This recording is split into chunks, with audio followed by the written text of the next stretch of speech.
All right, good morning. Welcome in.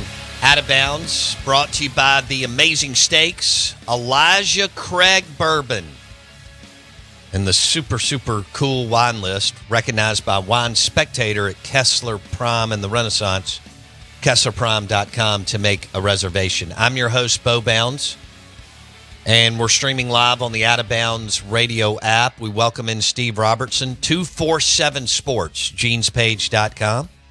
Steve joins us on the Farm Bureau Insurance guest line. Before we get into Aiden Williams, Steve, congratulations to your daughter getting accepted into Harvard Law School.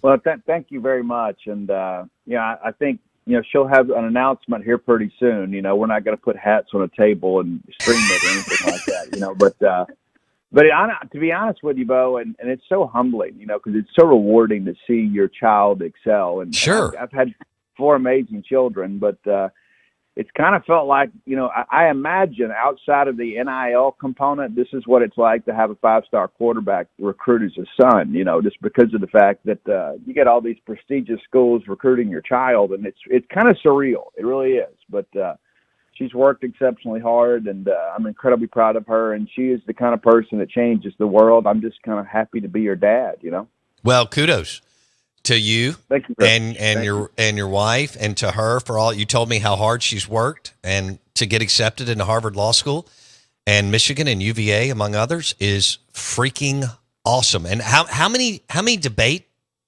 championships or wins? What was it that you were telling me? Yeah, Mississippi State had never won a national championship in speech and debate in its history, and she went to state and won 12. And it's kind of like being a Heisman Trophy winner. I mean, it's just. So she'll make a great litigator. She's done it at an elite level, and now she's got the several opportunities to get an elite education, and has had a great experience at Mississippi State. And I could not have dreamed of a better college career than she's had. That is so awesome, and she competed against those same schools we're talking about throughout the country, which you were telling me about.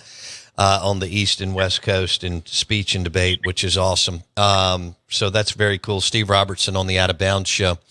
All right. One of the big topics on your board is the wide receiver, Aiden Williams, out of Ridgeland High School, who was the number 2 player in the state of Mississippi, high-rated 4-star, went to Ole Miss for 2 years. It never lined up. He is in the portal. People are getting after it, trying to land him. What is the latest on Aiden Williams?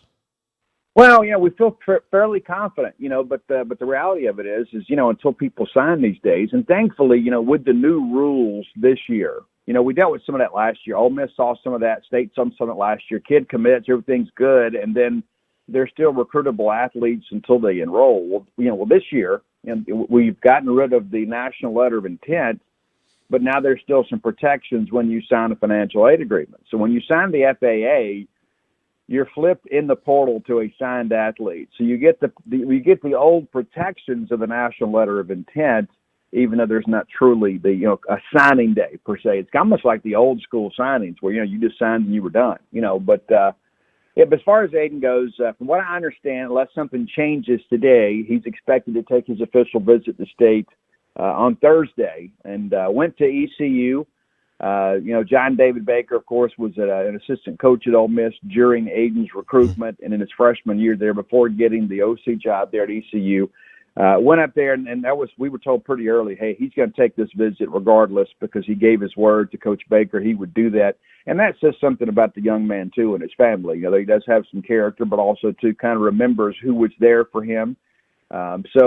Went to ECU. I know Dan Mullen was trying to get him in later this week for a visit. North Carolina is a school that's been involved with him as well. But, Belichick. Yeah, I'm sure. But we feel confident. I've already put a crystal ball pick in, and I'm not willy-nilly about that. I don't just go out there. I'm not trying to generate clicks by putting a crystal ball pick in. Some people just kind of play games with their crystal ball pick. I used to be that guy too. But. I take it a little more seriously. Yeah, you've gotten stingy, which I think I like. I'd rather you go the other way, the way that you've gone. Yeah, well, we've had a change. That's one of the things too, kind of a change in philosophy within the network. I mean, like we used to have crystal ball day, and everybody would just go out and put in crystal ball picks, like and it would just be, you put your level of confidence at like a 4 or a 5, and that's not a prediction. It's like if it's 50-50, Bo, it's not a prediction. Okay, it's just being cute. And I listen. I'm cute enough as it is. I don't have to play games with a crystal ball pick. So if I put a crystal ball pick out there, I believe this is what is going to happen, and that's not just an opinion.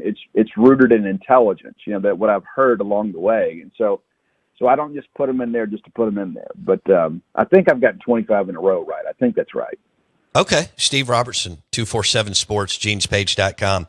He's got Aiden Williams, crystal ball to Mississippi State, signed with Ole Miss out of Ridgeland High School, just took a trip to East Carolina, and Dan Mullen at UNLV is trying to get him out there along with Belichick at North Carolina and some other schools. Let's switch gears. Well, no, real quick. Do you think Aiden Williams, if let's say he matures and it works with Levy and Bumpus, do you think he's capable of being a really good wide receiver too on the Mississippi State team? Oh, I absolutely do. I mean, the physical skills are there. And for one reason or another, it didn't come together at Ole Miss, and that's not always somebody's fault, right? I mean, sometimes things just don't gel. There's been some changes in the staff there during his recruitment, of course, in his time there, and so sometimes guys just need to change the scenery. And it's not saying anything negative about Lane Kiffin or about Aiden Williams. I've actually talked to some guys that cover Ole Miss, and they said, man, during the spring, we thought this kid was just ready to explode. He's behind Trey Harris, but they thought, you know what, he'd get some reps this year. But, again, for whatever reason, it just didn't come together. And, it's like you think about the Mekhi Polk thing, right? I mean, he was so underutilized at Cal. And so was Kevin Coleman. Well, sure, exactly. And he was like, well, he got processed at Cal. Well, yeah, he comes to state and set school records. When you KC, you're talking about, he caught more passes for more yards and more touchdowns at Mississippi State than he did in his 2 previous stops combined. So a change of scenery sometimes can be really good. I think Aiden Williams can come to Mississippi State and do some good things. And, this is a wide receiver room that needs a big-bodied receiver that can get out there and make some plays down the field. Yeah, they do. And so I think it's a good opportunity for him, and I think it would be certainly a big benefit to Mississippi State to have a guy with Aiden Williams, physical skill on the team. Well, and people forget he lost his position coach, Derek Nix, who's considered one of the better coaches out there. And so he went to Auburn. Hugh Freeze laid a ton of money, as you know, on Derek. Fantastic recruiter, had developed into a 4+ star running back and then wide receivers coach. There's something there. Real quick, Errol Thompson, former linebacker at Mississippi State, joins the staff. Your thoughts? I got a minute. Yeah, I think it's great. I mean, and it's not just the happy, joy thing about bringing the guy back. I mean, Errol's going to be a guy that's going to be good in that room, but also a guy, too, that has credibility within the room because he's worn a uniform, and he was an all-SEC performer all 4 years at Mississippi State. Whether it be preseason, postseason, or all-SEC freshman. He's a guy that did big things, and so when he speaks, his voice carries some weight. And I think it's important just from a culture standpoint to have him around to kind of assist what they're doing. And I like the fact that you've made these changes. You bring in Vincent Dancy to help some of the outside backers and with the edges. You're taking some workload off Coleman Hotshore. You bring in Paul Rhodes to help with kind of self-scouting and game planning. And now you bring in a good culture guy like Errol Thompson. Those have all been good developments for the Mississippi State defense. And hopefully we see that, kind of carry over to the field. But I thought it was a very interesting decision and a very good decision. Thanks, Steve. We appreciate it. See you soon. Steve Robertson, 247 Sports, genespage.com. And his daughter was accepted into Harvard Law School. Unbelievable. Congratulations to Steve and his daughter and the family. We'll be back in a second.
Oh my gosh, this is so good.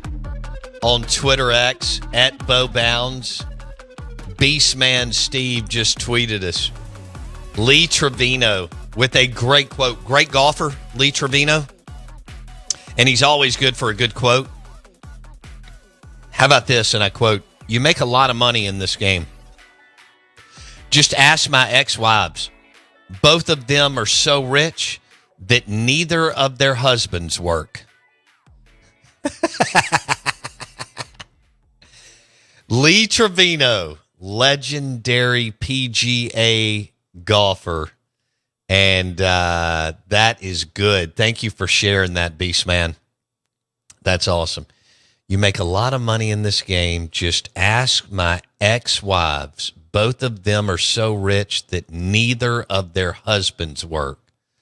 Whew. That's pretty good. Man, his son, I would, obviously, I think Lee backed it. His son owned the driving range down in Orange Beach for years. I'm not kidding you. What a place. I don't know how he landed there or if he even lived, if he just kind of went through there and maybe had a girlfriend or whatever. It was right around the time Orange Beach was booming. Right. So late 90s, I don't even know. That place has been developed. It's just crazy what's happened since about 1998. It was nothing but fried food and the redneck Riviera, right? And now it's a totally different place. But it was coming of age at this time in the mid to late 90s, and yeah, but Trevino's son, the name of the driving range was his name. What a gig. On Canal, where the same place, that like the keg's on. I don't know if they had them I don't know if that was like a model that they had developed maybe coming out of the late 80s, early 90s. I'm not sure if they, of course, if they owned that land, they did well. I don't know how that all worked because everything, both on the beach and the back bay, has been or is being developed. I mean, it's right down from docks, which everybody knows where you go get a shrimp loaf and a damn good bowl of gumbo and an ice cold beer when it's like May 10th and the sun shines out and it just feels good. And you got to have a shrimp loaf and some gumbo. But it was right down from there. But that was, who knew? Well, I think people did. The condo boom was already underway. But like it really accelerated, as you know, post 2000 down there. I mean, Destin had already boomed. Sandestin had already boomed. And 30A was on its way. But Orange Beach just went bonker. Now you got it trickling down to Pensacola Beach and Navarre. I used to do shows from Navarre Beach. We had a show out of Destin for a couple of years. Like that. Sports Talk Radio show out of Destin. Scott Moore and Max Howe and some other dude. I don't remember who. That was wild. That was still kind of the wild, wild west of Sports Talk Radio in this area. Surely, right? Yeah. One of the guys had a house on the beach in Navarre. And Scott had a house right behind him, and we would do the show from the living room. Dang. Scott was a bachelor. He had no furniture in the house other than the bedrooms. Yeah, I mean, I think there may have been a couch out in the living room. I don't remember. And that was the time that we went down, I guess, to the Raven, and Tuberville and Spurrier and that whole group were playing golf. And we broadcast from someone's home on the golf course. And Tuberville and Spurrier, this is Big Spurrier, right? Okay, when he had just started at South Carolina. He had just come back. He had done his Florida thing, did his Washington Redskins thing for maybe 2 years. Remember, if Spurrier sat out a year. He had just started at South Carolina, and they hung out with us all afternoon. The groups were coming through of all the coaches that played. I think Kroom came through, but I don't think Eddie O did. I don't think Eddie O touched a golf club, but I'm pretty sure that Kroom did. I don't think he did the show, but Tuberville did. There wasn't a show that Tuberville didn't want to get on. That's why it's not surprising that he's a U.S. Senator. I mean, if he had an opportunity, if he saw media, he ran to you. which was a good thing, Yeah. you know. And Spurrier got on and was cracking jokes because that's all he does. He's just a jokester. I can imagine. Yeah, like you. I don't know if I'd be able to take that guy serious outside of the football complex. Spurrier? Yeah. He doesn't take himself serious. Good. And he is a phenomenal golfer. Yeah. So this was about 18 years ago. Trying to figure out how to get in that. In great shape, worked out every day. He's still in great shape. Yeah, I mean, the guy's a freak. You know, just a freak. And Tuberville was like, how long do we have? I wanted to go 2 hours. He'd have been like, great. The guy just fed off media and being interviewed, and he had the gift to talk about anything. Yeah. He could talk about Jimmy Johnson or what was going on currently. At that point, he was at Auburn. He was way past Ole Miss. This was like 05, 6, 7 or something, somewhere in there. Two of the best talkers right there. Yeah. No, you just nailed it. Two of the best talkers in the history of the league. Yeah. Like, who's the best talker right now? As far as our current 16 coaches in the Southeastern Conference. Let me think about that. I mean, Freeze has gotten really talkative and transparent about things. I mean, he has really given you more than you thought, especially with them losing the last 2 years. Lane has opened up. He was kind of a shell his first couple of years and didn't really like to do a lot of it prior to Ole Miss. Nobody was listening at Florida Atlantic, but at Southern Cal, you know. Yeah. But he'll get on a tangent, so that's good. He'll give you fodder and ammo and content.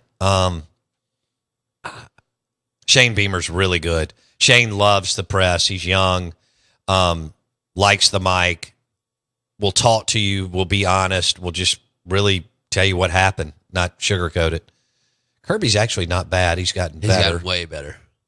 Brian Kelly's super ornery, but has talked a lot about these coaches are actually give you more than you would think about the struggles and the ups and downs.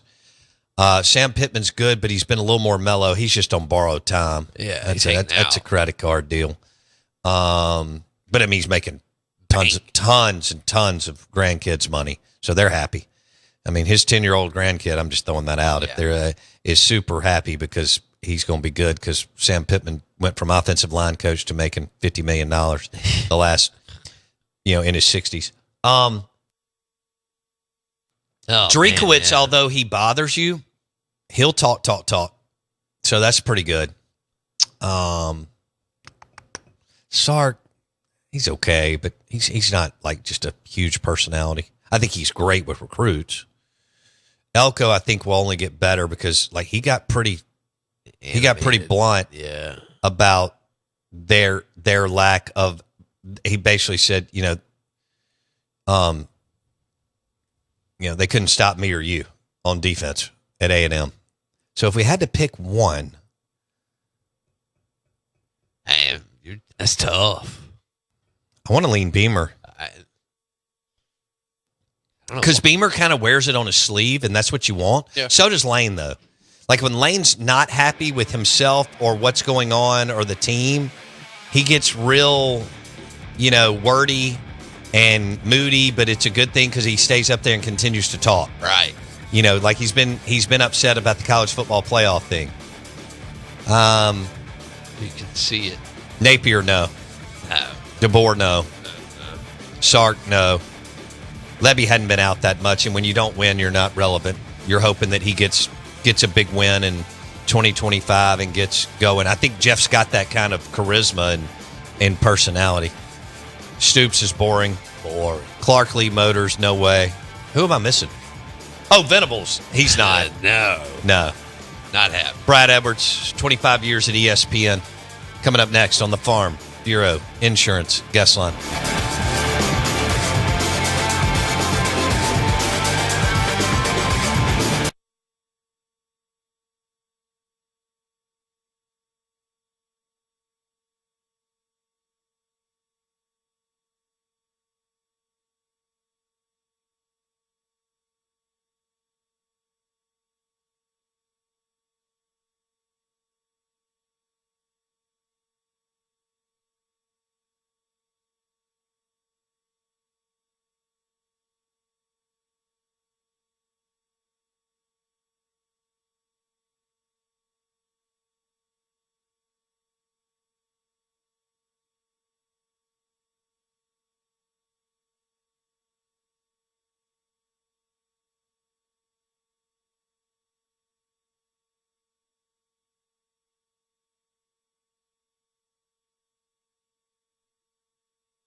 All right, good morning. Welcome in.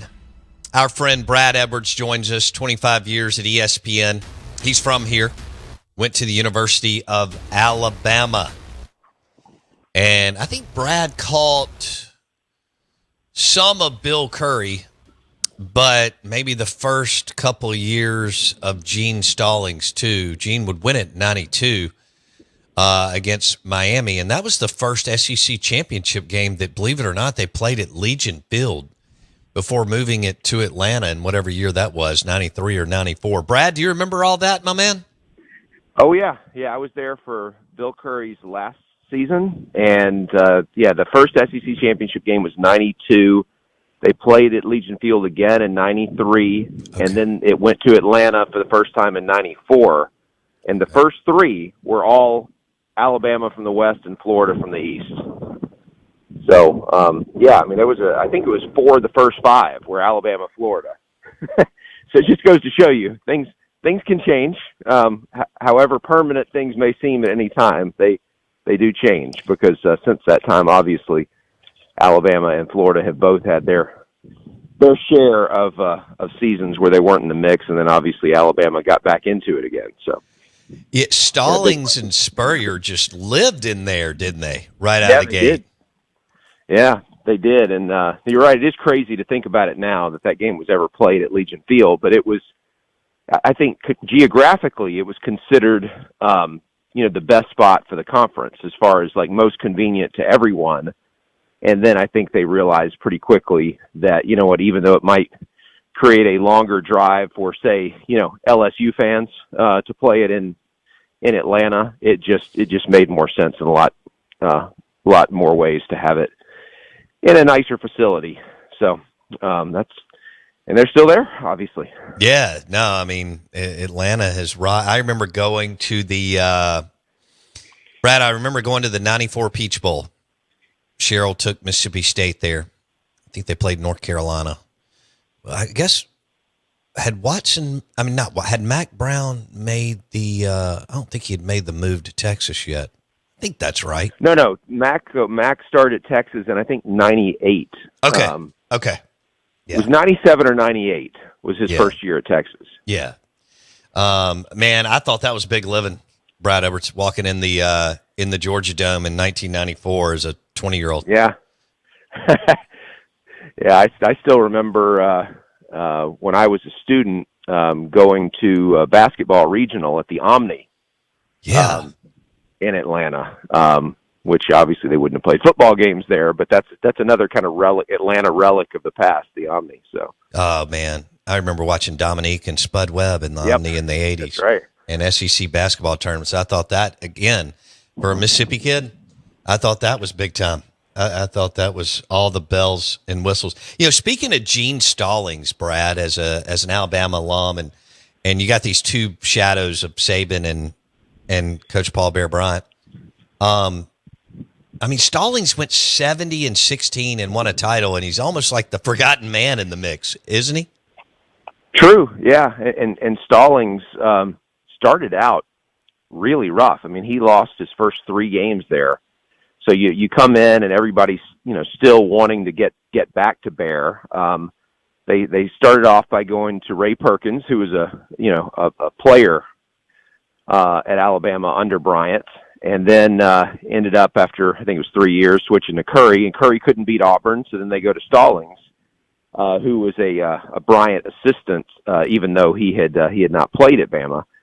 And and he starts off 0-3, which included a loss to Southern Miss that everybody thought was really bad. You can't lose to Southern Miss. Well, it turned out they had a quarterback named Brett Favre, which we later discovered was pretty good. Anyway, after the 0-3 start though, that was when they really shifted gears, and they went through a stretch there from that point to the end of '92. Actually, probably through 2/3 of the way through '93, where they hardly lost again, and that included that undefeated '92 season. And you're right, like for all he did, like it never fails. I think with a lot of programs, regardless of how high their ceiling is, there are always coaches that, because of the timing of when they were there, they're not appreciated. And then after they go, and you realize that it can get a lot worse, that's when you start to appreciate them, And I think that's definitely true for Gene Stallings. And you're right, he won that one. I guess you would call it that island of success in between Bryant and Saban. There were a lot of lean years in there, but most of the Stallings years were pretty good. Gene Stallings went 20. Brad's talking about it. 91 and 92. He went 24-1. How about that? Good grief. Yeah, I think they won 28 in a row, or what? It was either 28 wins in a row or 28 straight unbeaten. There was a tie to Tennessee in '93 that extended that streak for just a little bit longer before they lost to LSU. But yeah, and that was that was in an era where while Florida was slinging it around, I mean Spurrier was really the first guy in the SEC to do that. Sure, just kind of open things up, throw the ball. And Alabama was still heavy run, relying on defense. Obviously had some great defenses under Stallings, especially the 92 team. And they were doing it the old-fashioned way. And so when it worked, it's great. Everybody's happy when you're winning. But as soon as you lose a few games, everybody starts, well, why can't we play like Florida? We should be out there, throwing the ball around. And so it was an interesting time in the SEC, and it absolutely changed a lot as far as the direction the conference would go because of that the influence that Spurrier had, and obviously a lot of that is the success that Spurrier had. Man, he embarrassed some people, Oh yeah, he did. I mean, I know Stallings had some success, but he embarrassed some people on Saturdays, and he was a guy that we have guys today like that. Lane a lot of times plays his starters all the way through the game or with a minute left, but Spurrier would not let up, Brad. I mean, if it was 45-7, he's still rolling out trying to score a TD. Oh, there was one game that I feel pretty confident he lost because of that. It was 94 against Auburn.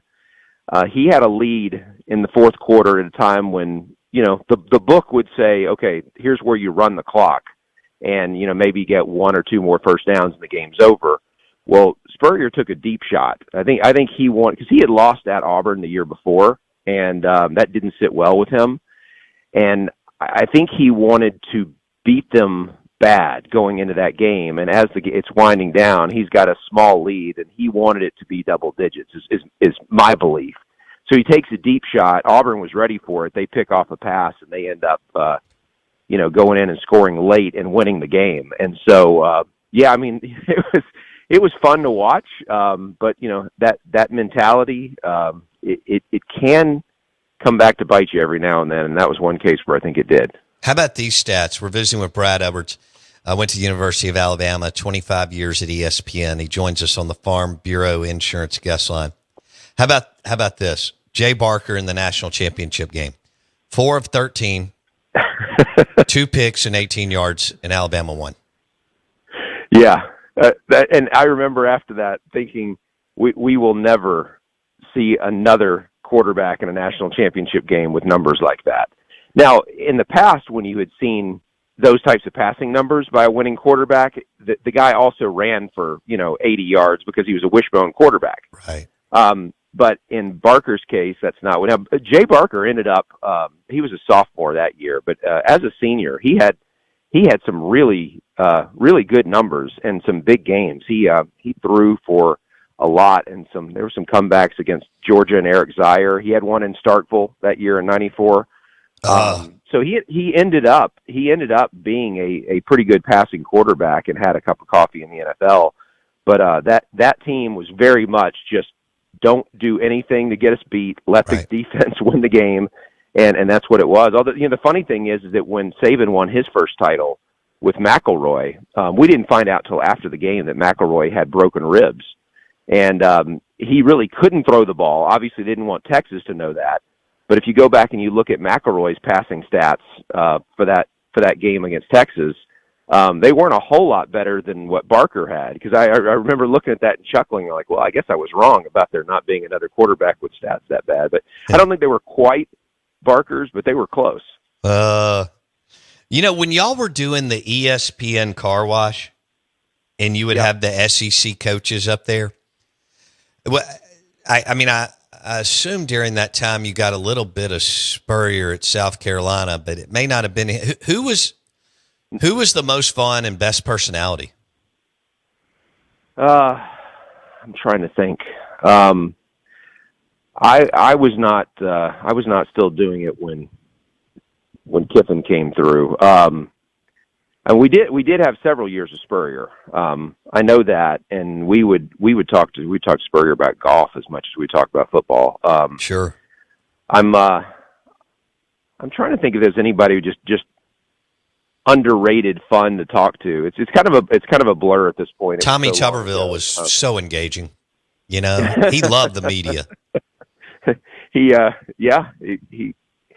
I'm trying to think, kind of like Belichick's going to love the media too. Look, those guys in North Carolina don't. I think they think they know what they're in for. I'm not sure they totally do. But the best part about Belichick is going to be that he's going to have obligations with the ACC network, and when you have a crew of people doing shows that nobody is watching, and yet you've got to give your time to them because it's part of your contract, like that's got to get under your skin. I'm sure it will for him. Yeah, he's not even hiring a staff. This is going to be fascinating. As brilliant as he is, I think this is going to be a disaster. I could be wrong. But I mean, he's not really filling in his staff yet. I mean, it's been a while here since he's been, other than his son, and like one other hire. But he needs I think about Freddie Kitchens. That's right. He retained Freddie, the offense coordinator. Barbecue and beer. Man, I remember when Freddie. I know you remember Freddie at Alabama. Yeah. As he looked like a linebacker or a left guard in junior college because he was built like a refrigerator. But which was kind of the perfect Gene Stallings quarterback, actually, there in the mid-'90s. But Freddie was on Sylvester Croom's. He had a cannon, man. I can tell you that. Yeah, he could throw it. He didn't know exactly if it was where it was going to go, but he could throw it. I got to tell you, Freddie Kitchens, I was in a golf tournament, or I was there in like 2005, and he was on Sylvester Croom's staff. He got out of there quick. He went to the NFL or somewhere, but he realized what a disaster it was. But we hung out at a clubhouse, and drank. I mean, Freddie Kitchens is the ultimate beer and barbecue guy. Right? I can see that. Yeah. I mean, he just wants to chew the fat. He can talk deer hunting. He can talk golf. He can talk football. He can hold a cold beer, smash a barbecue sandwich, have half of it on his golf shirt before he even tees off. I mean, that guy just defines Southern Alabama QB. I can see him being really good at recruiting offensive linemen from the South. Yes, no question. All right. Speaking of the way that Gene Stallings liked to win 14-10, we've got Penn State and Notre Dame coming up Thursday, and I got real cute over the years, and I've said that I didn't know this shift was going to happen, Brad, with the portal and NIL, and like you and I've discussed the last 3 times you've been on, Georgia and Bama and LSU's and Ohio States don't have as much depth because of it. And that Saban era, you could have all the players you wanted and so on. I said Notre Dame in the modern era would never win it again. And haven't won it, as you know, since Holtz in 88. Now, it's still going to be very difficult because of the way that maybe Ohio State looks, but we'll see. But, man, Notre Dame's here, and they're at least in the hunt, Brad. They are, and I said the same thing that you did many times over the last 20 years, which is that the game has just changed, and Notre Dame can't get back into it. And the reason why is because under the previous way that everything worked, I didn't think that they could recruit a roster with the depth that you needed in order to win it, and to have the talent at every single position. And I got to tell you, they're not quite at the level of the very best teams out there, but but they're that next tier, and they're not too far behind. And I think they're good enough not only to beat Penn State, but even if Ohio State gets in there, if Ohio State goes out and plays their C game, turns the ball over 3 times, Notre Dame could beat them.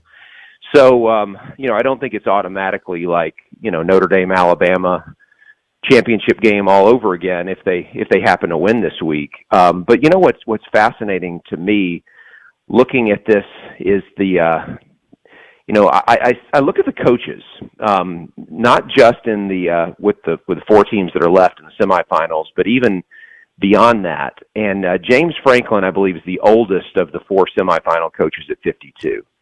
And then you look at some of the other coaches that were out there. I know you're talking about a different animal when you're mentioning Boise State and Arizona State, but they have very young coaches.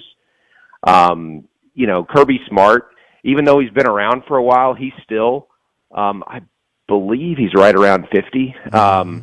And then I'm trying to think who else is still out there. But you look at it, and I think what we're seeing is that it takes a different type of coach to succeed in this era, with these changes. Now, granted, it's still very new, and a lot has to play out. And there's still things that could change that would mix things up again. But I think the way that you have to manage your roster, where it's not just about accumulating talent, but it's about being able to keep that talent. It's about being able to motivate guys who are getting paid. And looking in some cases, you've got a few guys that are getting paid a lot of money, and some are getting paid none, sharing a locker room. And that's not a whole lot different from the NFL. But I think that part of it requires a little bit different mindset, and I don't think it's a coincidence that the guys right now who are having the most success are young. And so we'll see how that plays out over the next few years. But there's a reason that Saban got out, right? And I mean, it was because of this stuff. Now, look, the reason he had as much success as he did for as long as he did, it was because of his ability to adapt. When changes were made to the game, he adapted and he did it well. But this one, I think because of his age at the time and how close he probably was to hanging it up anyway, he's like, no, this is too much to adapt to. And I think for a lot of people that's the case, because you're having to drastically change the way that you've done things. And so maybe to some extent it's advantage to a guy who has not been a head coach for that long and is not really entrenched in a certain way of doing it, that he's convinced, this is how you succeed, and then having to kind of throw that out the window. And so I'm not saying that youth automatically, makes you successful. But I think there's something about the mindset of being younger that maybe helps you to motivate these guys in a different way that they need to be motivated now than what it might have taken, 5 to 10 years ago. No, that's a good point. It is. Brad Edwards, 25 years at ESPN, talking ball with us on the Out of Bounds show, driven by your next Ford Explorer at Mack Hike Ford, I-55 North in Jackson. Last one, Brad, Alabama. Boy, they're not happy with the way the season played out. But you touched on, hey, this is going to take a minute. They don't need it to take 5 or 10 minutes, but it's going to take a minute for right. DeBoer to get his group in that he wants. But, man, this is not a patient group, as you know. Really no one is in the league or in sports this day and age.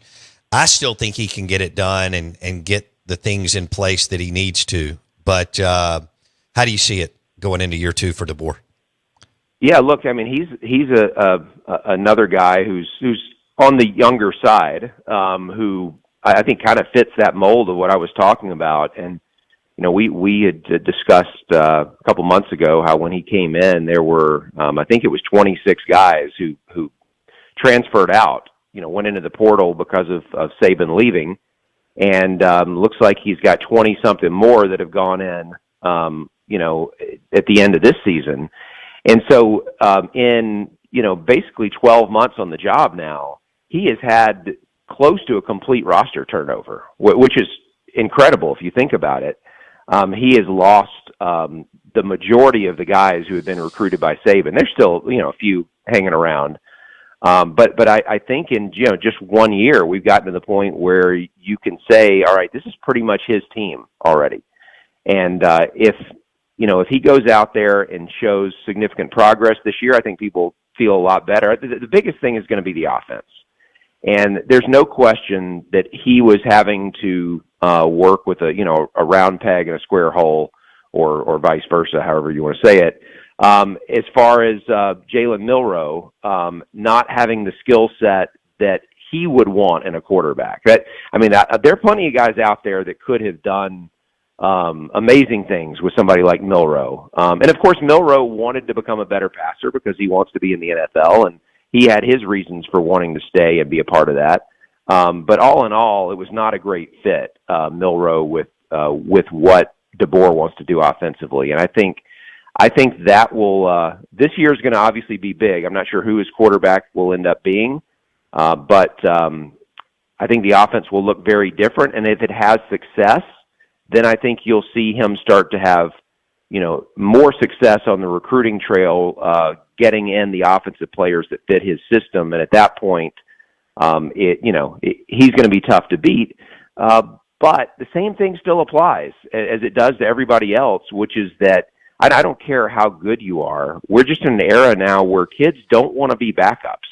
Yeah. And, you could get a 5-star player, high 4-star, and if he comes in and say he's a receiver and he has, 10 catches his true freshman year, a lot of the time he's going to be looking for somewhere else to go as a sophomore, where he can really shine. And I don't care if you're at Alabama, Ole Miss, Washington State, whatever. That's kind of the reality these days, is that there's a real balancing act that's going on with these guys. And so, yeah, I don't think we're going to see the success that we have seen from Alabama and then even Georgia in recent years. I don't think we're going to see that again. And I do wonder,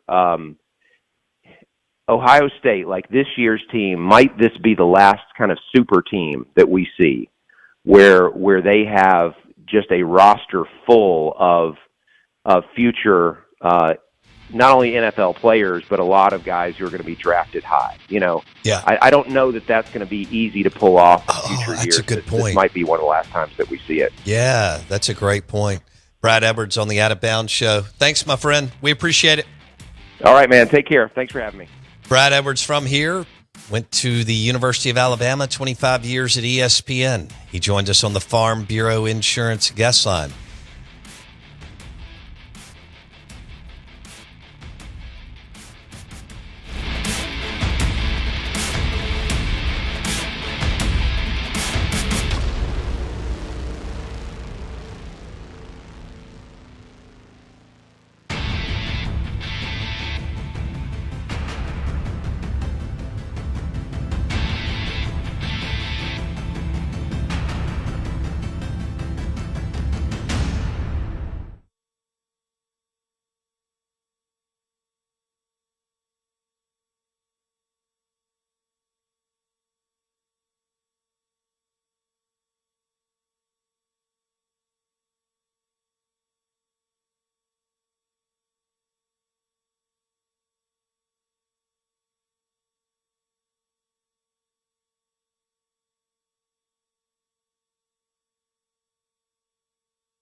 Say, kids, what time is it? It's 9 a.m., and this ain't no kiddie show. It's the Out of Bounds Show with Bo Pounds. All aboard! As Mississippi's #1 morning show rolls on the Zone 105.9 and online at thezone1059.com.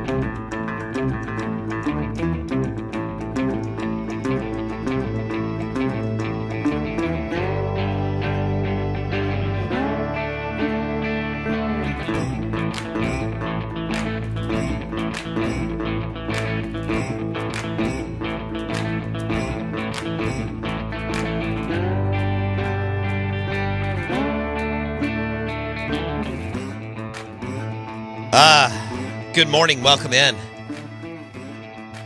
Out of Bounds, 105.9 The Zone, ESPN. I watched Mississippi State and Vanderbilt last night, a little bit of Florida, Tennessee, and I watched Cooper Flagg and Duke run Pittsburgh out of the arena.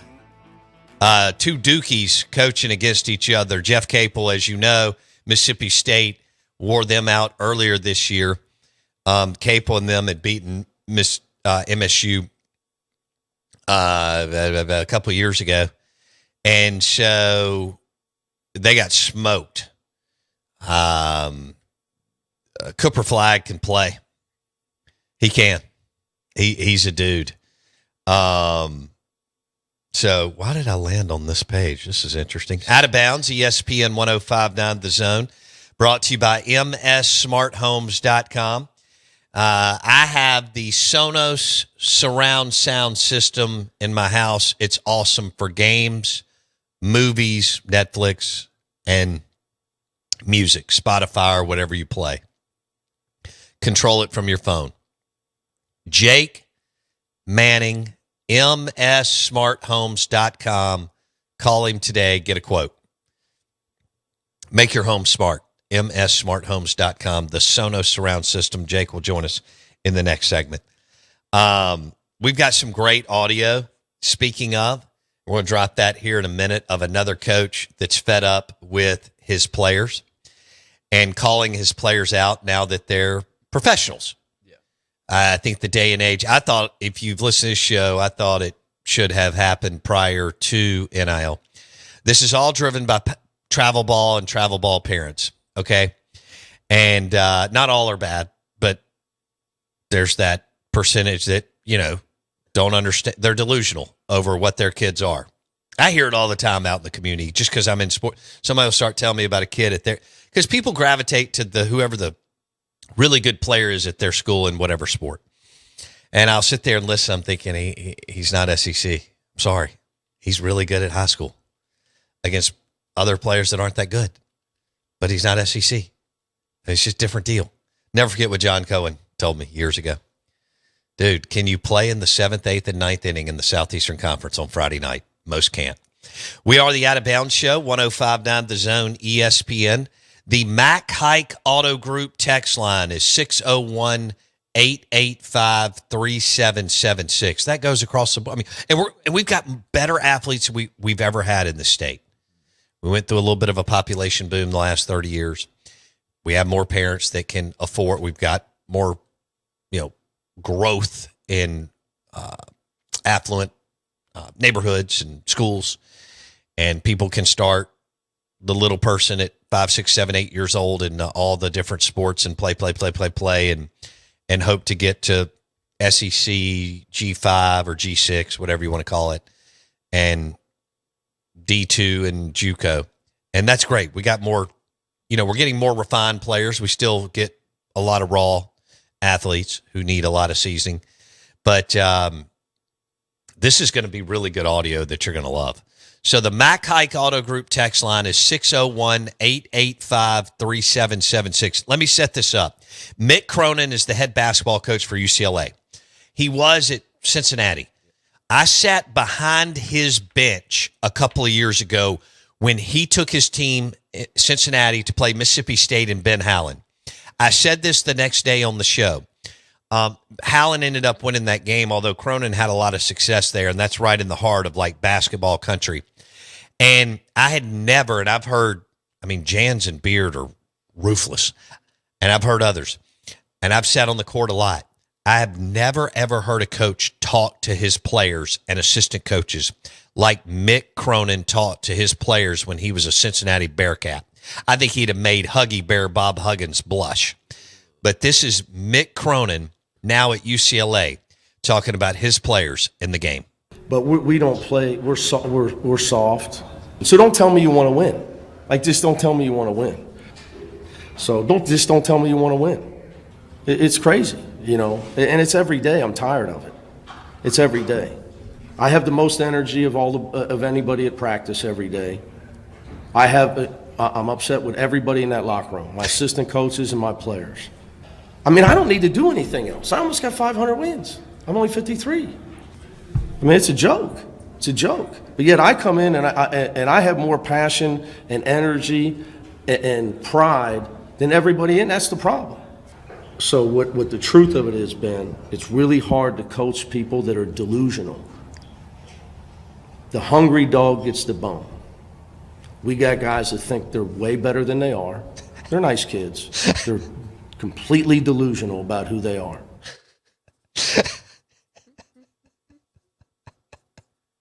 They're nice kids. They're completely delusional about who they are. Reminds me of a player coming in. I'll be careful here because he'd still get a little upset, but it's okay now because I've known him since I was 10 years old. But there was a player that walked into Richard Williams' office in the 90s. He said, "Coach, I'm not playing enough to get to the NBA." He said, "Hell, son, you're not good enough to play in the SEC." That was Mick Cronin, UCLA basketball coach. The hungry dog gets the bone. They're nice kids, but they're delusional. Where does that start? Elementary school, junior high, high school. I'm on stick me on whatever team he's on. Travel ball and NIL are the same thing. We were the first ones to throw it out. They're tied the same way. So when I get like somebody I know, a friend of mine that comes up to me huffing and I don't like NIL. Dude, you play 50 games a year with your son or daughter in travel ball. Same thing. You can't have it both ways. And they'll just look at me. I'm like, yeah. You're running around the Southeast every weekend, eating crappy food and staying in the Holiday Inn Express, which is fine. Yeah. If that's what you want to do, I think it's great. It's given us better players, I think. Now, is it, according to Mick Cronin and others, giving us tougher, more driven players? You tell me. You can't complain about NIL if your kids ever played a select sport or whatever it's called now. Right. You can't. It's hand in hand. Hell, high school. I mean, it's just the way it is, man. Everybody wants to win. Everything's on the line. No rules. Play a million games. Do what you can. I mean, there's players. All the schools around here are recruiting, which is, you should. Yeah. Twitter X at Bo Bounds. All right, what are your thoughts on the text line of Mick Cronin? I thought it was delicious. Yeah. We're playing it again after Jake Manning stops by. Dude, sign me up to play for that guy. Dude, he is he's on the Bobby Knight level of talking to his players. I have sat on the court a million times since 1980. I've seen I can't tell you how many coaches I have watched talk to their players and assistant coaches. Mick Cronin is number one as far as the tongue lashing that he gives whoever in the hell's beside him during the game. He was the Cincinnati Bearcat coach, and he brought his team in December against Howland. Howland actually beat him by like 15 or something, Jackson. It's one of, I guess, Howland's better teams. I can't remember exactly. I get maybe Q Weatherspoon and those guys. Robert Woodard Jr., I don't remember. Who was the dude that played so well? His dad had played at Mississippi State. Reggie, whatever. Hell of a player. Almost NBA player, but because the game's been shifted to the perimeter, if he played 30 years before, would have probably at least been a second teamer. That was good. Jake Manning, mssmarthomes.com, coming up next.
right.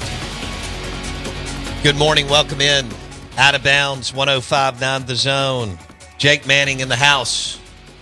MSSmartHomes.com. I can't call him Jake Mangum. We just had Jake Mangum where he's sitting. So I have to, Yeah, that was a problem for me in college. I'm not going to lie. People would think like write it down. They're reading a group text too fast, and they're like, "Oh, cool, Jake Mangum's going to be here." They show up to a party, bunch of girls, like, "Where's Jake?" Like, there he is. No, not that one. not that one.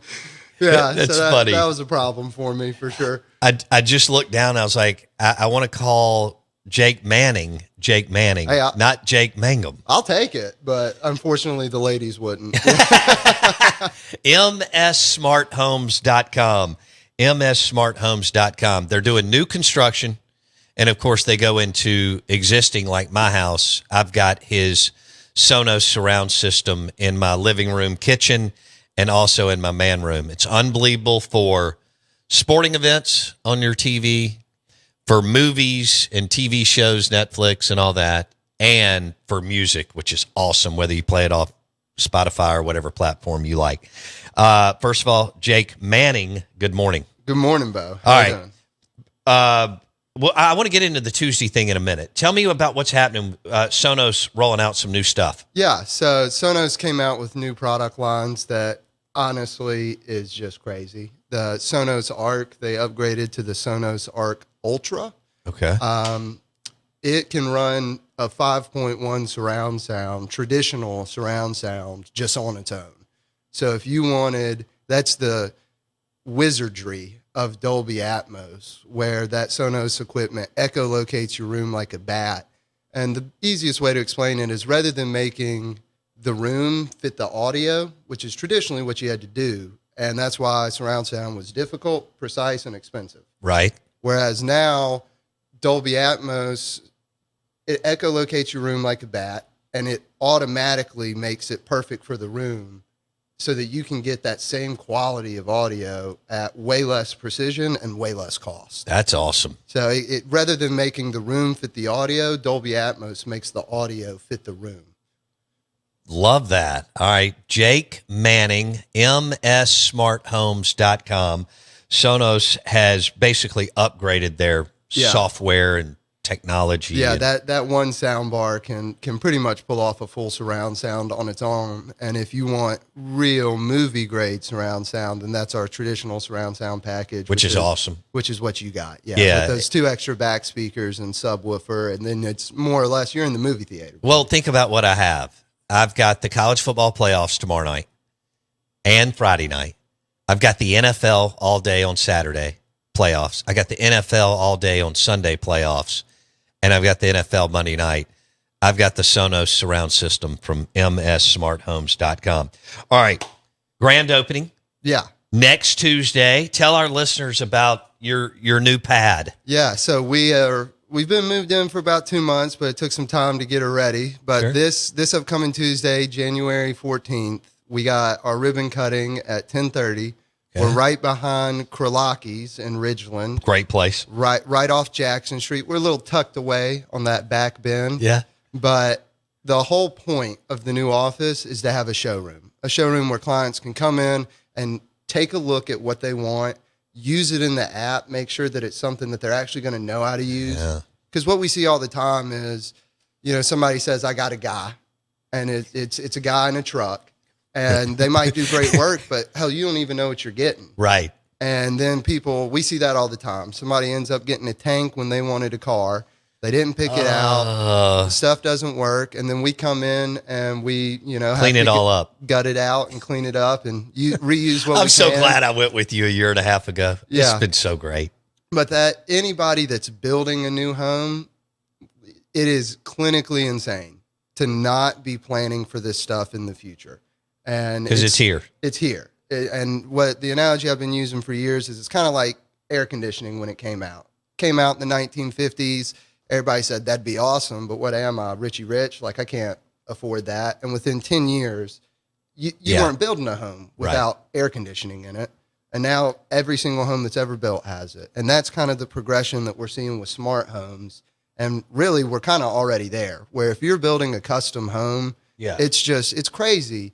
And the goal is for people in the custom home building process, when you're going around and you're picking out your doorknobs and you're picking out your light fixtures and you're picking out your backsplash and your hardwood, that you then head on down to Mississippi Smart Homes and pick out your IT, from your Wi-Fi to your new TVs, security if you want it, audio if you want it. We are truly a one-stop shop for everything IT in your house. And then you can come in, look at all your options, see the stuff that you do want, don't want. Yeah. We make you a quote in the It's a la office in carte. real time, totally a la carte. And if you're a builder, a realtor, an architect, please come on down. We need people seeing what we're doing and getting humans in the new office. So you got a showroom right off Jackson Avenue in Ridgeland, MS Smart Homes, Mississippi Smart Homes, mssmarthomes.com. And whether I'm watching Landman or college football or NFL or listening to music, it's awesome. And Sonos has now upgraded their software and technology and so on, which is really cool. Jake Manning, Mississippi Smart Homes, their grand opening in Ridgeland is next Tuesday at 10:30 in the morning. Yeah, so we got a ribbon cutting at 10:30, but we're going to have an open house all day. All day. So if you've got some time on Tuesday, you're interested in smart home technology, you're just wondering, what in the world I'm talking about when I'm on here. Right. Come on down, check us out. We're going to have, showroom's going to be open all the time, but we're going to have a pretty big party going on Tuesday. I love it. How's Dr. Mike Manning doing? Oh, he doesn't stop. That's where we get it from. One speed. That man doesn't stop. They got another project every other week. Yeah. So it keeps me motivated. But right now we got to figure out how to pay for this office. We got to get some people coming into the showroom. mssmarthomes.com. I have the Sonos surround system. I love it. March Madness, the Masters, movies, music, football. The other thing for new construction is people will come in and they're looking at stuff, but the most important thing, you're going to spend 20, 30 grand like on trim and flooring, things like that. Sure. Okay, if one of your floor panels messes up, you don't love that, but that doesn't affect your daily use of the home. Anything that we do, whether it's the lock or the thermostat or the Wi-Fi or the TV, if any of that messes up, that's going to affect your day. No question. And it's crazy to me that people aren't planning for that they're not going with the best for that. And right. Mississippi Smart Homes truly is the best.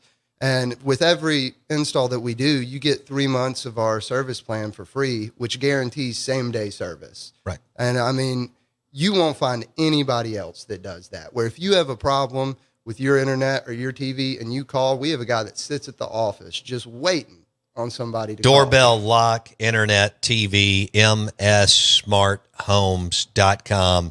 And their big ribbon cutting is next Tuesday. They're right off Jackson Avenue, right behind Kralaka's. That's it. And if you're building a house or you're involved in the house building process, you need to come by and check us out. Because like I said, it's just crazy to be building a custom home these days and not thinking about it. And no. In relation to the rest of the budget, look, it ain't much. I mean, you're a client and a friend, and I put it in my house, and it exceeded my expectations. Yeah. And like my wife and daughter love it when they're watching all their movies. It's awesome. Well, that's the most important thing is you can actually use it. Exactly. Yeah, you can actually use it. It's not no extra remote, no inputs, none of that stuff. It just does. Thank goodness. mssmarthomes.com. Call Jake Manning today. They've got the showroom open right off Jackson Avenue in Ridgeland, right behind Kralaka's, and we'll tell you about it next week, too. Back in a second.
There he is. Good morning. Welcome in. Ribbon cutting, big grand opening, Mississippi Smart Homes, right behind Kralaka's in Ridgeland, Jackson Avenue. Jake Manning, mssmarthomes.com. mssmarthomes.com. That's next Tuesday, 10:30 a.m. They'll be going all day. Go see the showroom. Check it out. And see what they're doing with the Sonos surround sound system powered by mssmarthomes.com. Good morning. Welcome in. Out of Bounds, 105.9 The Zone ESPN. I'm kind of craving a fried oyster po' boy from Martin's in Livingston. Yeah, see, I just hit right there. That's pretty good. That's what I'm thinking. Fried oyster po' boy, Martin's in Livingston, with some onion rings. And a Key City beer. Or a Michelob Ultra. I could go either way. How's that sound for lunch? A++. A++. Okay. All right. What kind of jacket do you have on this morning? Straight funk? It's a Red Sox bomber. Oh. Yeah, it's my go-to winter jacket. Yeah. It's just easy to throw over everything. Because Manny Ramirez taught you how to win. That's right. Thankful for him. You're the only person to ever say that. But Manny Ramirez taught you how to win. That's right. Okay. It was him, Alomar, and Jim Thome with the Indians back in the day. Jim Thome looked like that. You know, he looked like he delivered refrigerators. Yeah. Like in college. The word hoss. He was a hoss. He was a hoss. Or someone who delivered washer and dryers. I didn't need a dolly. No. And he was the guy built like a stump that could always squat the weight room. Oh, yeah.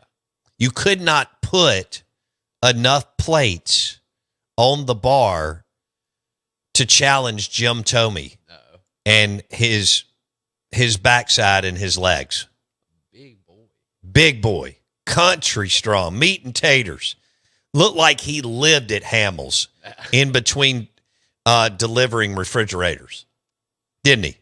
He 100%. What was his size? 6'1", 240? He was 6'4". 6'4". Oh, yeah, no, he wasn't. I didn't realize he was that tall. He's a tall guy. I didn't realize he was also a Hall of Famer. Thome got in the Hall of Fame. Not the nod. Golly. Yeah, he played with Alomar whenever Alomar Jr. was at second. Eddie Murray, David Justice. Justice went through the Indians? Indians at one point. Okay. A year or two. I remember. Yeah, I knew he hopped around, right? Yankees, A's, Braves. Braves is when I was for Justice. The Halle Berry thing happened. Growing up, one of the most gorgeous women to ever walk the earth. Hell of an actress, too. We were talking about Demi Moore and her acceptance speech yesterday. I don't know how she acted for 40-something years and never won an acting award, but I'm glad she did on Sunday night in the Golden Globes. But, yeah, Halle Berry and David Justice dated for a red-hot second. Yeah. He was with the Braves. Won it with the Braves. Oh, was he on the team? I believe so. He won it with the Braves. 95 or 6? 6, I believe. Okay. Wasn't Chipper a rookie that year? He was young. And then you still had the big dogs in Maddox and Smoltz and Glavine and that group. Was it Terry Pendleton that like ran around third and did something cool at plate or something? I can't remember. Justice won it twice. He won it with the Indians as well in 2000. I didn't think the Indians had won it. They won it in 2000. No, I didn't think so. He swapped over to the Yankees. Yeah, he won it with the Yankees and Jeter. 2000 World Series. And Mariano Rivera. The Indians haven't won it, right? They have not. That's right. Yeah, because the Cubs beat them. Right. We talked to Mike Bianco the next morning. It was the first time he'd ever had an opportunity to go to a game. Oh, that's cool. Oh, and he got to take one of his sons. Oh. Because. To Wrigley? No, well, actually, I think they went to the Cleveland game the way it lined up for Mike's schedule. And Chris Coughlin or whatever his name was on that played at Ole Miss. I can't remember. And Bianco jumped on the phone the next morning and talked about the experience of taking his son to a World Series game. Yeah, that's cool. But I was rooting for the Cubs. Yeah. I like the Indians. Loved Eddie Murray. He was also with the Orioles. Murray. But you know who I really liked? Kenny Lofton. I love Kenny Lofton. Dude could fly. He was so good. You know, I mean, he wasn't Ricky Henderson, but who is? You don't have to be Ricky Henderson. But I think he was he better than Tim Raines? Yeah. Yeah, I love because Lofton. people were raising hell that he's not in the Hall of Fame. Kenny? Yeah. They should be. Well, He's a phenomenal player. he's a very, very good player. They put his numbers up against He was a beanpole. So somebody on Twitter the other day posted his numbers up against who was the Mariner? Who was the slap hitter? Ichiro? Yeah. And Lofton's, I think it was against Ichiro, and Lofton's were better. Really? But don't quote me on that because I can't remember. You know, you see so many tweets and I can't remember if that's right, but I think it is. Good morning. Welcome in. We are the Out of Bounds Show, 105.9 The Zone, ESPN. We're also brought to you by the Keg House in Ridgeland, right by Fleet Feet. It is the best game day pretzel and muffaletta you will put in your mouth. I'm telling you. 41 beers on tap. Great place to watch the games. The Keg House. They'll be rolling this weekend, right? Thursday, Friday, college football playoffs, Saturday, Sunday, Monday, NFL playoffs, and SEC basketball. Don't forget that Ole Miss has Arkansas tonight in Fayetteville. Sean Padula is the little dude that has transferred in from Virginia Tech who can score, along with Jalen Murray, Matthew Morrell, and Brakefield had a good game over the weekend. So that was a really good pickup by Chris Beard. He's doing a little bit of everything. 2.4 steals per game, averaging over 14 points per game. Sean Padula with the Ole Miss Rebels to go along with Jalen Murray, Matthew Morrell, who's a super young man. I got to meet him at the Howell Gillum Award at the Golden Moon. That's where that banquet and award ceremony is now, in their super cool room that they have. If you want to do any kind of, you know, they're hosting conferences left and right up at Pearl River Resort. It gives people things to do between the casino and all the different restaurants. But their conference space is great. But that room inside the Golden Moon that can, I don't know, it can hold several hundred people. The one over in the Silver Star can hold a ton of people. But they do all kinds of banquets and award ceremonies. And the Howell Gillum has been there the last couple of years. And Matthew Morrell was there last year with Josh Hubbard, among others. So that was cool. He's a hell of a basketball player. They got 1, 2, 3, 4 guys in double digits. Sean Padula out of Virginia Tech to Ole Miss, 14 plus. Jalen Murray was there last year. We talked about him. Matthew Morrell's been there for 40 years. That's a credit to him. And then Dre Davis. So there you go. What are we doing? Look at that. They got some free throw shooters on here. Padula and Murray both over 85%. Good Lord. 85 points. Let's just go to 86 and 87% from Sean Padula and Jalen Murray at Ole Miss. They play at 6 o'clock tonight against Jackson's Arkansas Razorbacks. Yeah, I mean, and John Calipari. Yeah, I'm with Cal. Are you with Cal? Wherever he goes, I'm in. Arkansas is laying 3.5. Really? Ole Miss is 13-2, and Arkansas is 11-3 and 0-1 in conference. But that's, you know, just one game. Auburn won at Texas last night. Florida blew out Tennessee. Mississippi State beat Vanderbilt. And what ended up being, now, you know, they got on them, and then they got up by 22, Mississippi State did, and then Vanderbilt came storming back. And MSU held their ground with some awesome play from R.J. Melendez, the transfer from Georgia. Cam Matthews, who, like Matthew Morrell, has been there forever, and that matters so much.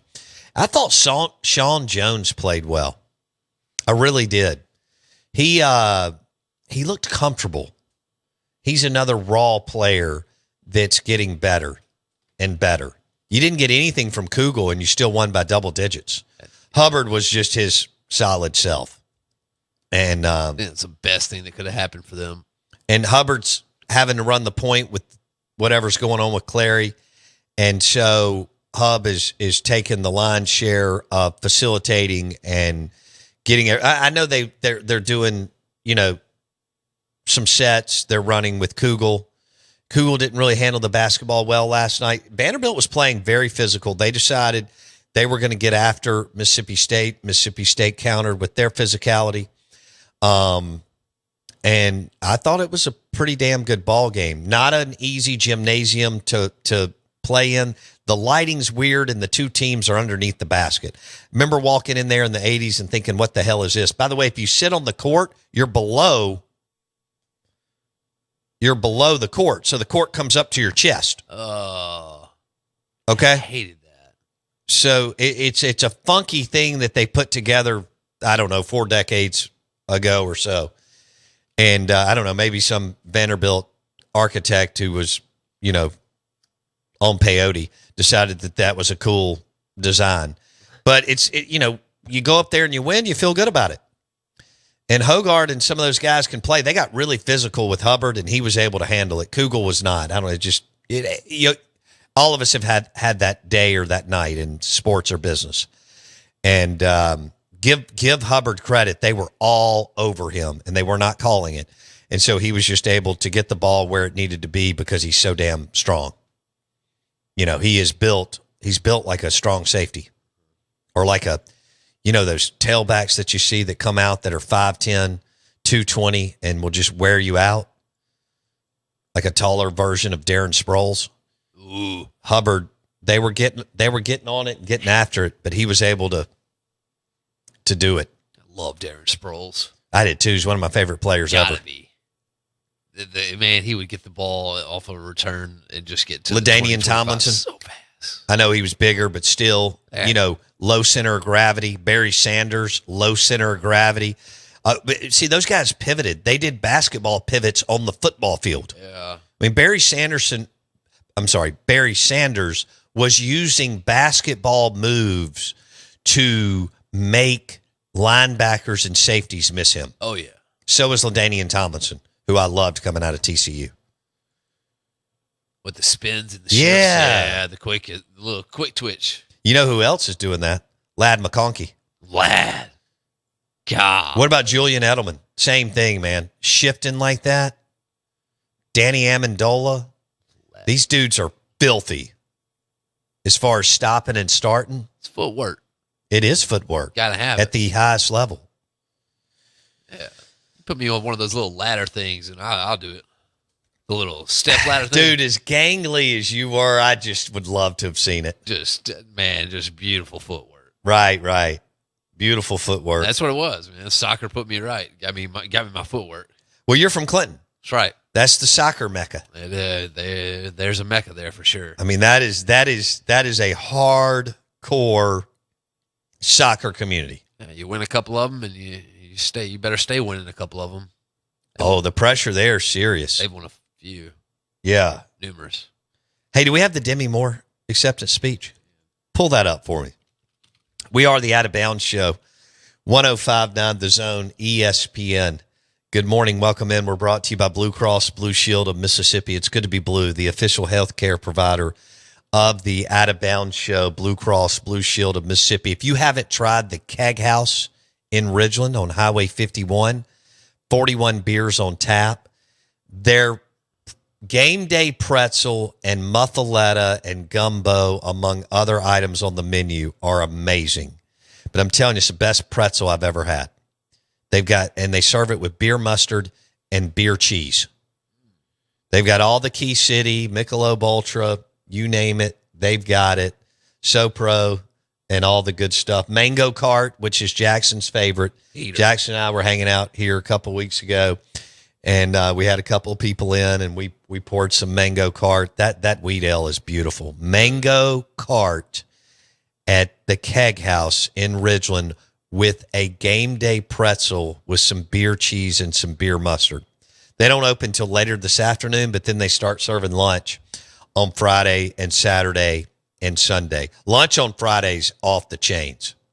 That's when you go get that game day pretzel or that muffaletta at the Keg House in Ridgeland. Don't forget about Barley's Beer Barn. Great selection of craft beer up there in Gluckstadt. That's a cool store that Greg put together.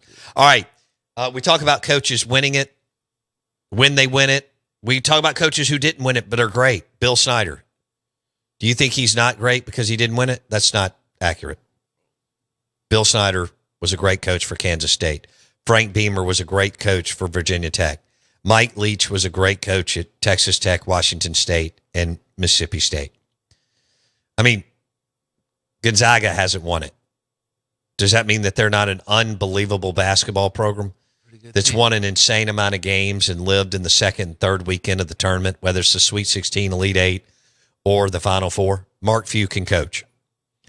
Demi Moore is a world-class actress for over 40 years and had never won an acting award. You know, we talk about Dan Fouts, didn't win it. Does that mean he's not great? He's better than a lot of quarterbacks that won it as far as Super Bowls. Dan Marino. Warren Moon, I believe, is a top 10 quarterback of all time. He didn't win the Super Bowl. Do I still believe he's a winner and a champion? Yes. This is Demi Moore's acceptance speech after 45 years of acting. Okay? She didn't stop. She stayed in the saddle. It's perseverance. It's being resilient. And it's an unbelievable speech after she won a Golden Globe on Sunday. Oh, wow. I really wasn't expecting that. I'm just in shock right now. I've been doing this a long time, like over 45 years, and this is the first time I've ever won anything as an actor. And I'm just so humbled and so grateful. 30 years ago, I had a producer tell me that I was a popcorn actress, and at that time, I made that mean that this wasn't something that I was allowed to have, that I could do movies that were successful, that made a lot of money, but that I couldn't be acknowledged. And I bought in, and I believed that. And that corroded me over time to the point where I thought a few years ago that maybe this was it. Maybe I was complete. Maybe I've done what I was supposed to do. And as I was at kind of a low point, I had this magical, bold, courageous, out of the box, absolutely bonkers script come across my desk called The Substance. And the universe told me that you're not done. And I am so grateful to Corley for trusting me to step in and play this woman, for Margaret for being the other half of me that I couldn't have done without, for looking out for me. To the people who've been with me for over 30 years, Kevin Uvain, Jason Weinberg, everybody at CAA, Untitled, Lead, all of the people who stood by me, especially the people who've believed in me when I haven't believed in myself. And I'll just leave you with one thing that I think this movie is imparting is in those moments when we don't think we're smart enough or pretty enough or skinny enough or successful enough or basically just not enough. I had a woman say to me, just know you will never be enough, but you can know the value of your worth if you just put down the measuring stick. And so today I celebrate this as a marker of my wholeness and of the love that is driving me and for the gift of doing something I love and being reminded that I do belong. Thank you so much. That is one of the most beautiful acceptance speeches of an award ever. That's just awesome. I'm so happy for her. Yeah, she killed that. 45 years acting, had never won an award. Her resume is insane. I've been looking at it the last couple of days. Jackson and I were looking at it yesterday when we did basically an SEC Insider hit on Demi Moore, comparing it to coaches and players who have or haven't won it, but are still just insanely successful. Right. Talented, yeah. Like a Bill Snyder, like a Vic Schaefer, right? Like a Frank Beamer. I mean, so many. You know, Bruce Pearl's never won it. Does that mean he's not a winner? What a coach. Does that mean he's not a winner? That doesn't make sense to me. I'm not riding with that. A cheater. Kyle Shanahan has not won it. Ah. So you're going to tell me, I think he's brilliant. And I read the New England Patriots book over the holidays. We were flying and roaming around. It's Better to Be Feared by Seth Wickersham. And the Shanahans are all in it, and kind of their ties to the game and, so on. But is that not a beautiful speech by Demi Moore? What an amazing, talented, beautiful actor. I don't feel like she wrote that. I feel like that all came. It was unreal. Yeah, like that was. She didn't even miss a beat. No, that was really, really good. 45 years. I mean, she could have won numerous. I mean, I could go on and on, but she was amazing in St. Elmo's Fire at 20 years old. She also could have hung it up. She could have. I mean, she was awesome in Ghost. We mentioned that with Swayze. And that was 35 years ago. Yeah. 33. Indecent Proposal. Oh, these are when she was 20, 23, 26, 30 years old. She's 62 years old and looks amazing. Yeah, it looks 26. I don't know. And she's got more acting left in her if she chooses and decides that of course, she's now going to get, she already had work. I think she's now going to get even more work. Now, she's in Landman. Right. Which is one of the hot series right now on Paramount. And she's John Hamm's wife. And she was just in a few scenes early, but she's in more now. Yeah, I think she'll be able to work for a while. Yeah. Which is great. Yeah. She can retire whenever she desires. Oh, yeah. As long as you take care of yourself like that. Saw the video of her kids jumping off the couch and high-fiving when she won. That's right. Pretty damn cool. Yeah. For our listeners, Demi Moore won a Golden Globe on Sunday night after 45 years of never winning an award as an actor. Pretty damn cool. That is really cool. Remember, it took John Elway forever. I mean, he had devastating losses. It took John Wooden.